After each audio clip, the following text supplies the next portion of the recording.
Nonetheless, a revolution is coming to America, triggered not by foreign enemies, but by hatred within.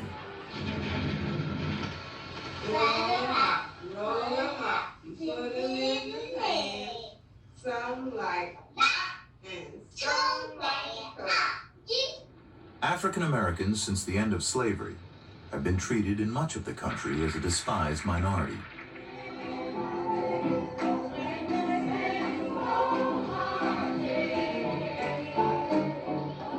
They are forced to eat and use bathrooms separately from whites.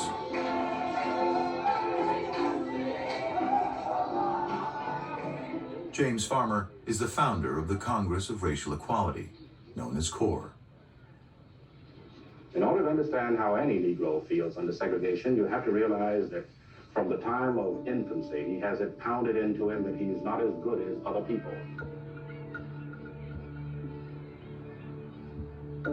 There are things he cannot do. Don't do this, you can't do this, you can't do the other. It builds into a man a feeling of inferiority, a feeling of frustration, a feeling of resentment. James Farmer and CORE want Kennedy to understand that segregation stains America's image around the world. CORE wants to test a Supreme Court ruling, long ignored in the South, that bans segregation in interstate travel. The plan is for black and white volunteers to ride together on buses, journeys that CORE calls freedom rides. The riders commit themselves to nonviolence, I want you to think it over very carefully, and if you believing that challenging segregation peacefully will force the authorities to act. we would be very happy to have you embark upon this dangerous, worthwhile, significant mission. CORE prepares the riders for the racial hatred they can expect. Hey, you, nigga. Do you hear what that man said? Do you hear what that man said? You get back there. Get back there. Get back. Hey. Come on. Get back. On May 4th, 1961, James Farmer leads 13 people, black and white, onto buses in Washington, D.C., bound for New Orleans.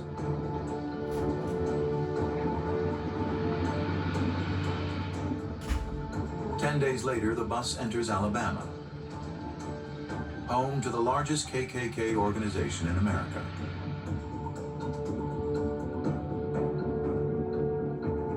They know the riders are coming.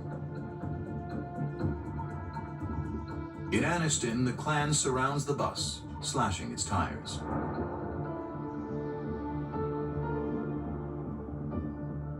Photographer Joe Postolione captures these images. The crippled Greyhound tries to escape, but a few miles out of town, the Klan surrounds and firebombs it, with the riders still inside.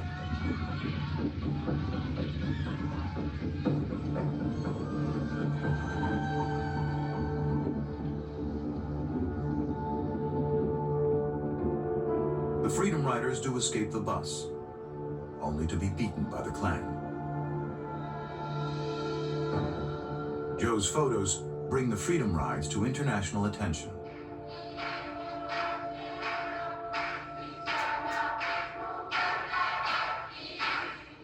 Over the next 5 months, 400 volunteers ride through the southern states.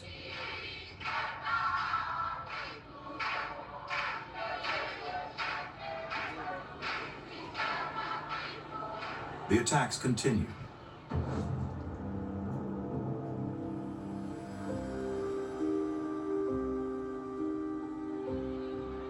Despite breaking no federal laws, riders are arrested on trumped-up charges, simply for using segregated facilities.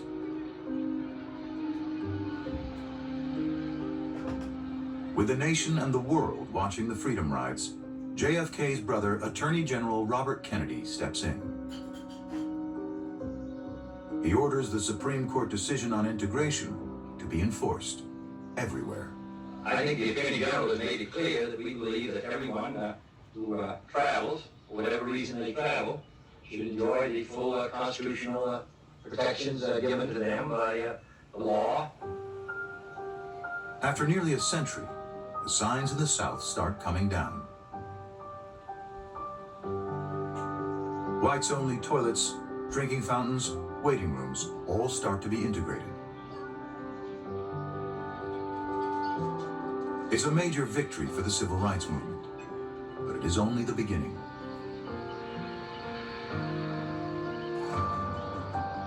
In the South, discrimination against African Americans remains ingrained.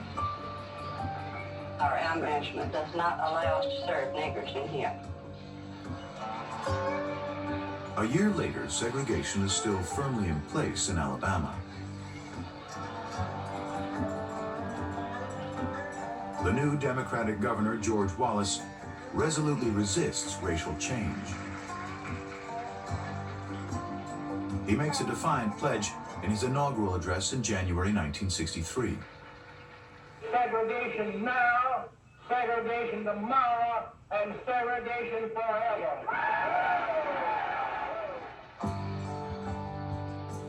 But African Americans in Alabama have had enough. In spring 1963, in the state's largest city, Birmingham, they stage nonviolent demonstrations. Wallace responds. Protests are banned. Those arrested forced to pay high bail. Then, America's most prominent civil rights leader comes to Birmingham.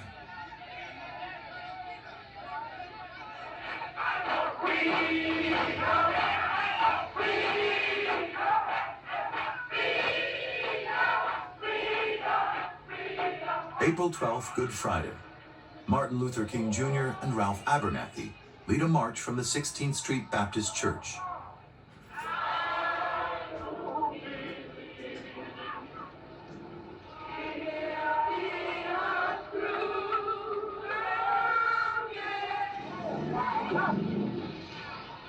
They are arrested.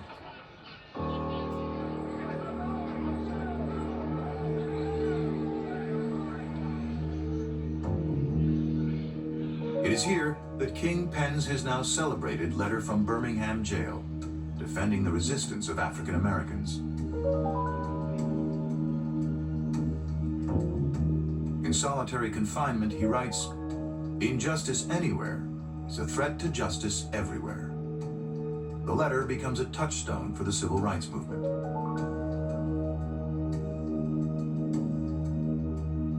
He is released on bond a week later. The Birmingham campaign continues.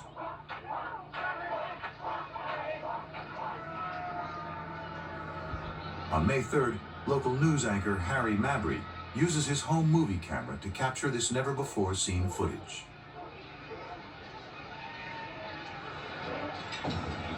He is filming as the police turn dogs and fire hoses on the protesters.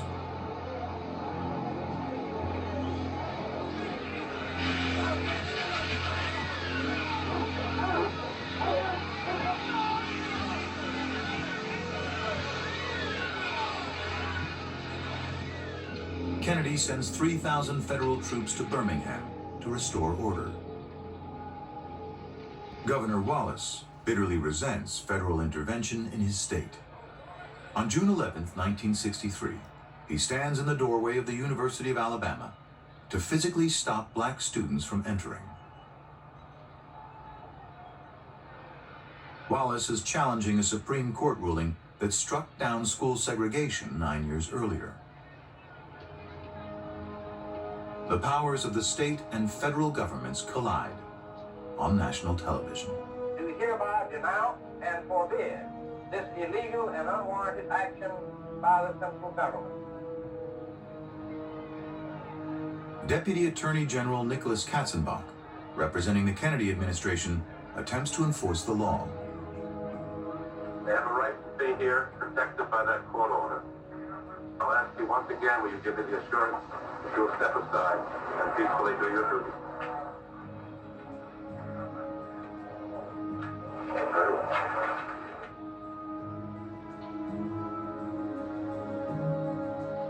Katzenbach retreats to make a call to JFK. Kennedy's response is to immediately federalize the Alabama National Guard and order them to remove their own governor. My sad duty to step aside under the orders of the President of the United States.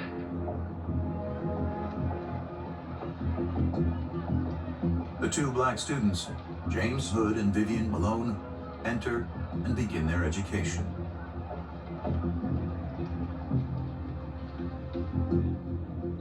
The immense national attention brought by the escalating civil rights movement pushes Kennedy to take an historic step.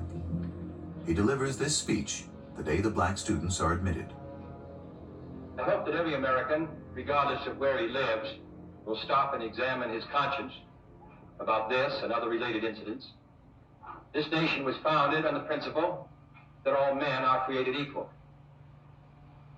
Next week, I shall ask the Congress of the United States to act, to make a commitment it is not fully made in this century to the proposition that race has no place in American life or law.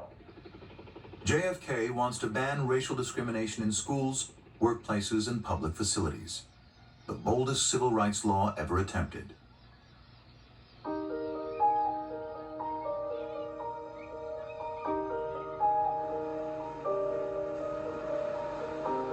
Two months later, JFK's official photographer, Cecil Stoughton, captures a relaxed president and his family off the coast of Massachusetts.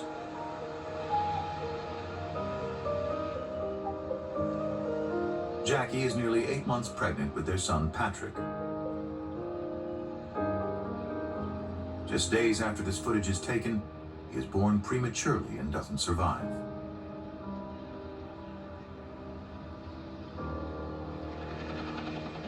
A grief-stricken JFK throws himself back into the battle for civil rights.